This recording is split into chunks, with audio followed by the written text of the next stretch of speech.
చలో మనం ఇప్పుడు జర్నల్ ఎంట్రీ చేయాలన్నా, క్యాష్ బుక్ ఎంట్రీ చేయాలన్నా ఫస్ట్ 3 అకౌంట్స్ గురించి తెలుసుకోవాలి. వాటి అకౌంటింగ్ రూల్స్ గురించి తెలుసుకోవాలి. ఆ అకౌంటింగ్ రూల్స్ని బట్టే మనము జర్నల్ ఎంట్రీ కానీ, క్యాష్ బుక్ ఎంట్రీ కానీ చేయాలి. First account personal account. Personal account అంటే పీపుల్ ఆర్ బిజినెస్ పేర్లు మెన్షన్ చేసినవి పర్సనల్ అకౌంట్.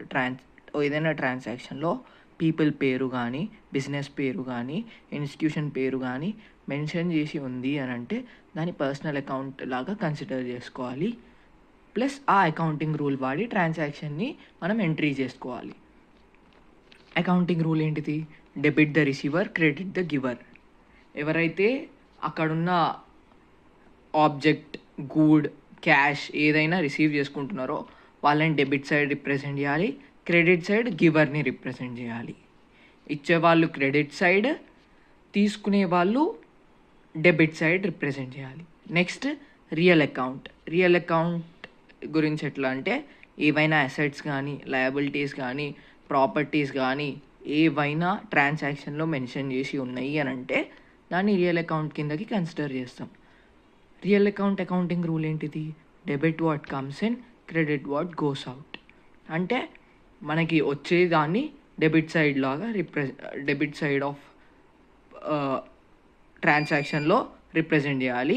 క్రెడిట్ సైడ్ ఏం రిప్రజెంట్ చేయాలంటే ఏదైతే మన నుంచి వెళ్తుందో దాన్ని క్రెడిట్ సైడ్ రిప్రజెంట్ చేస్తాం. Next third accounting rule nominal. Nominal account ఎప్పుడు కన్సిడర్ చేస్తామనంటే ఏదైనా ట్రాన్సాక్షన్లో మనకి expenses, income, loss or gain వీటన్నిటిలో ఏది మెన్షన్ చేసి ఏవైనా మనకి మెన్షన్ చేసి ఉన్నాయంటే దాన్ని నామినల్ అకౌంట్ కిందకి కన్సిడర్ చేస్తాం.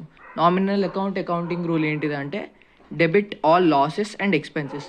మనకు వచ్చే లాసెస్ కానీ, ఎక్స్పెన్సెస్ కానీ నామినల్ అకౌంట్లో డెబిట్ సైడ్ రిప్రజెంట్ చేస్తాము. మనకు వచ్చే profits and gains, credit profits and గెయిన్స్ని క్రెడిట్ సైడ్లో రిప్రజెంట్ చేస్తాం. నామినల్ అకౌంట్ది క్లోజ్ చేసేసినాము.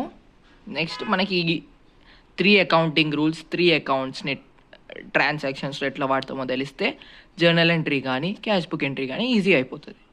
మనం ఇప్పుడు జర్నల్ ఎంట్రీకి చూద్దాం. Journal entry first transaction. Krishna started business with 1 lakh. Krishna అనేది మనకి ఇప్పుడు పర్సనల్ అకౌంట్ రూల్ వాడిని బట్టి ఒక్క సెకండ్. కృష్ణ అనేది పర్సనల్ అకౌంట్ రూల్ ప్రకారం పర్సన్ నేమ్ మెన్షన్ అయి ఉంది. మనకి ఫస్ట్ ఇంతకుముందు నేర్చుకున్న కాన్సెప్ట్స్ ప్రకారం చూస్తే మనము ఓనర్ని, బిజినెస్ని సపరేట్ ఎంటిటీస్ లాగా తీసుకుంటాం. సో మనకి ఓనర్ మనకి ఇచ్చే క్యాపిటల్ లాగా మన క్యాష్ అకౌంట్లోకి 1 lakh ఇస్తుండు. దాంతో మనకి బిజినెస్ స్టార్ట్ అవుతుంది. సో దాని ఎంట్రీ ఎట్లా రాస్తాం? Cash account debtor to capital account. ఇది డెటార్ ఎందుకు తీసుకున్నాం? డెబిట్ సైడ్ క్యాష్ అకౌంట్ రాసినాం. ఎందుకు? డెబిట్ వాట్ కమ్స్ ఇన్, బిజినెస్లోకి రియల్ అకౌంట్లో మనకి ఏమేమి వస్తాయి? Assets, properties, liabilities. మనకి ఓనర్ ఇచ్చే అమౌంట్ ఏంటిది? లయబిలిటీ. సో మనం దీన్ని రియల్ అకౌంట్ కింద కన్సిడర్ చేస్తాము, పర్సనల్ అకౌంట్ది కన్సిడర్ చేస్తాము. పర్సనల్ అకౌంట్ లాగా కన్సిడర్ చేస్తే ఏమవుతుంది? Debit the receiver. ఇక్కడ రిసీవర్ ఎవరు?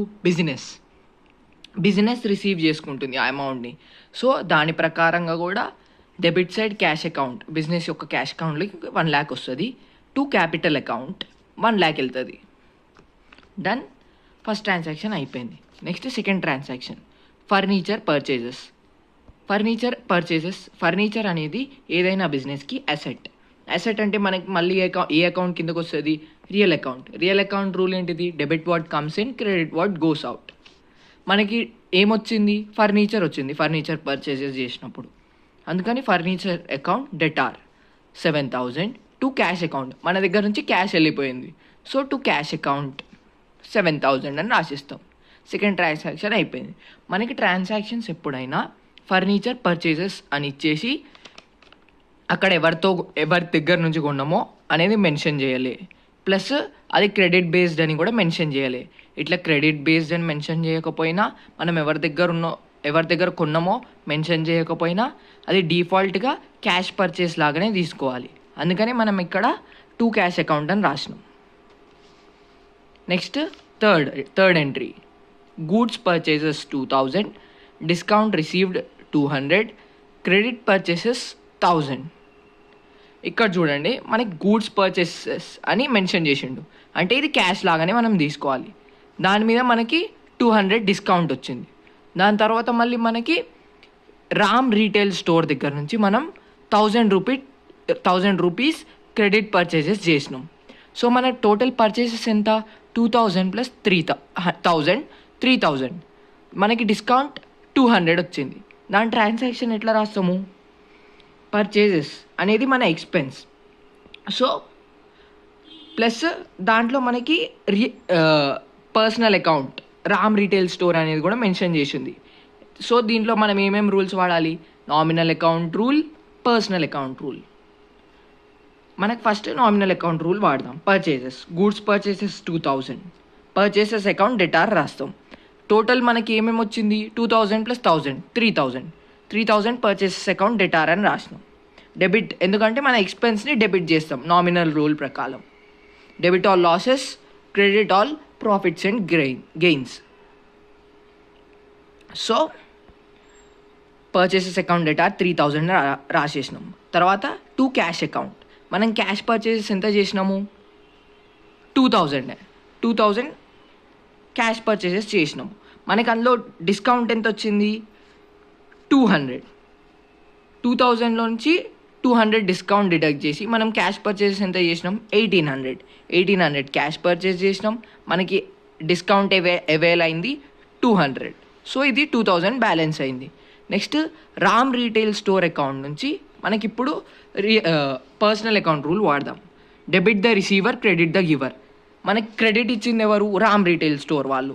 సో రామ్ రీటైల్ స్టోర్ని ఇక్కడ క్రెడిట్ ట్రాన్సాక్షన్లో చూపిస్తున్నాం. ఇది డెబిట్ సైడ్ పర్చేసెస్ అయిపోయింది. క్రెడిట్ సైడ్ క్యాష్ అకౌంట్ ఎందుకు రాసినాము,